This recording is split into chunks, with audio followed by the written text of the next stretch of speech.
and welcome to this video. Something a little bit different on this one. I'm going to be making a storage box for the big plane that you've probably seen me using if you've been watching the channel the last few months doing the oak sleepers. It's this great big 310mm wide bladed Makita plane which I use on all the oak sleepers, and I've really just been using it in its cardboard box it came in, and it's, as you can see, not ideal. It's starting to come apart a bit there. So I'm going to be making a box for this, and I'm just going to show you the process in case you want to make something similar yourself and you've not done it before.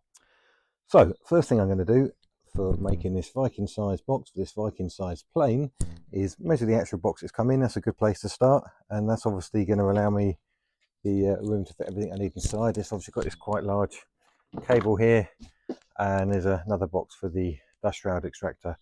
So this is a good place to start. So measure the dimension of this box, transfer that over to the timber, and then we'll go from there. So as you might be able to see, I've sort of set the plane over to one side of this box on one end. There's actually a little bit more spare room in here than I thought, so I'm going to keep the height as it is, and then I'm going to just reduce the length of this because I've got probably at the minute 12-13 centimeters too long on this side here. So I'm going to give that 58 centimeters that way, and this way I'm going to give that, again I've got a bit of play there. It's actually about a 50 centimeter box, but the plane actually comes to about 42, so that's what we'll call that.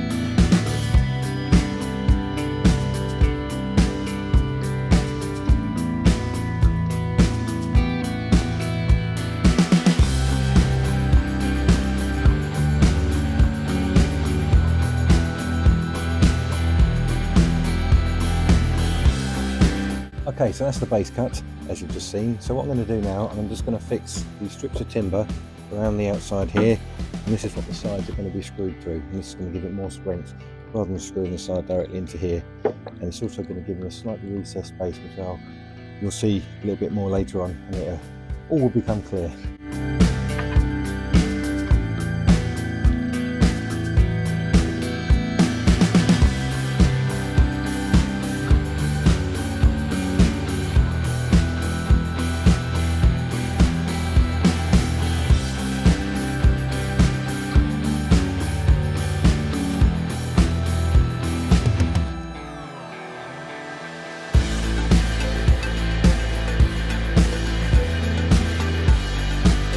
So all these sides are on now. I simply repeated the process that you just saw. So measuring the distance, cutting the wood, pilot hole, and then drilling through. So now we have our base. So let's sit up here.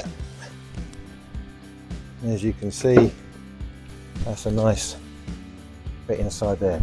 So this is how it's going to actually sit. So obviously now the next thing is to get the sides measured. So it's going to be from the bottom of here up. What I'm going to do is make it slightly longer, because I want the sides to be actually longer than the base, just in case we've got an uneven surface when I put it down.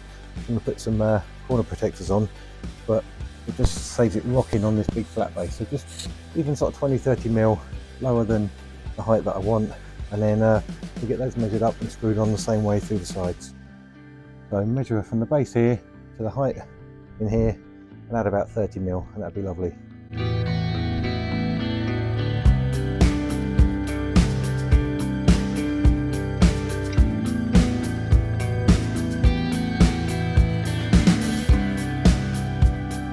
So another thing I just want to quickly show you before I screw this side in, obviously I don't want to be screwing through here where these screws are. So it sounds simple, but it's a good thing to remember. You see I've got these pencil marks marked here. So all I've done is pencil marked in between those existing screws.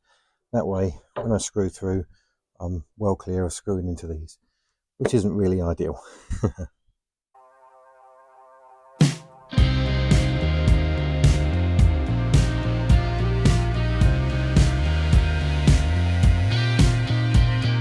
Okay, that's the two long sides on, so now we're going to measure this distance here, the shorter sides, the width as it were, same depth as the other one obviously, with that 20mm hanging below, and then I'm just going to add a hand grip hole detail in there, which I'll show you in a second.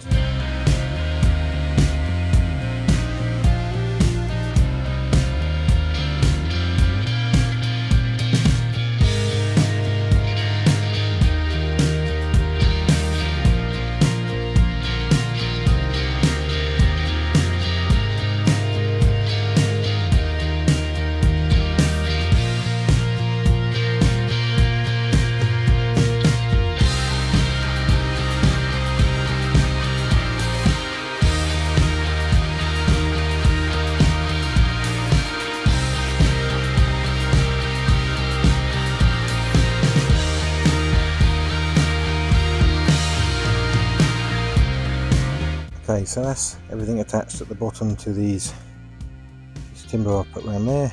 As you saw, I gave these a route on the inside and the outside just to make it a bit nicer on the fingers whilst grabbing this. So now what I'm going to do is put some supports up these corners here, leaving it just short because my lid's going to sit flush on a beam going across all the way around. So we're going to get them in first. These can then be pushed back into shape. And then here, make that sound, and then we'll work on the lid.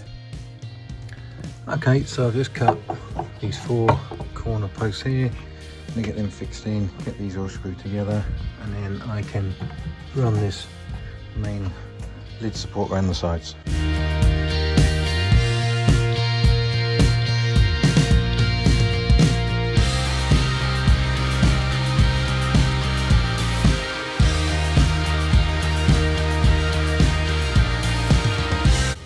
So I'm just going to use this as a gauge for how far down I want this support to go.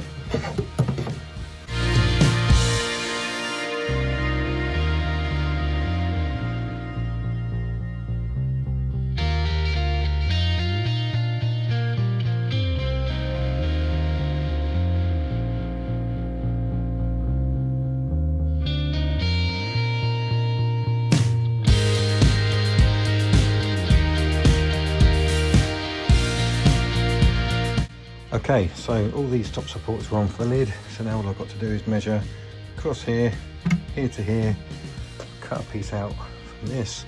Now I'll just put a couple more little handles inside that so I can lift that off, similar to what I've done there. Then we'll be all done.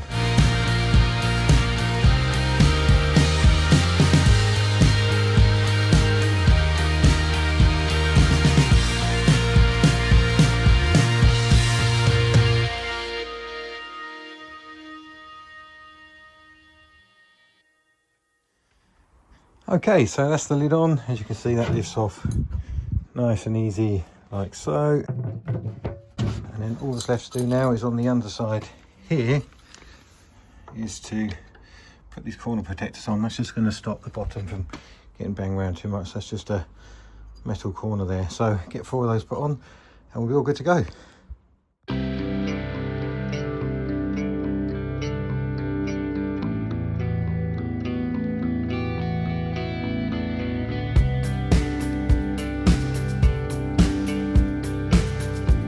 So that's all done now. All that's left is to make sure it fits inside.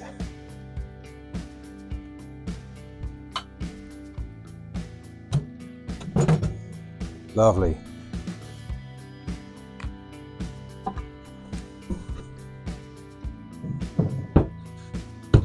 Now we have it.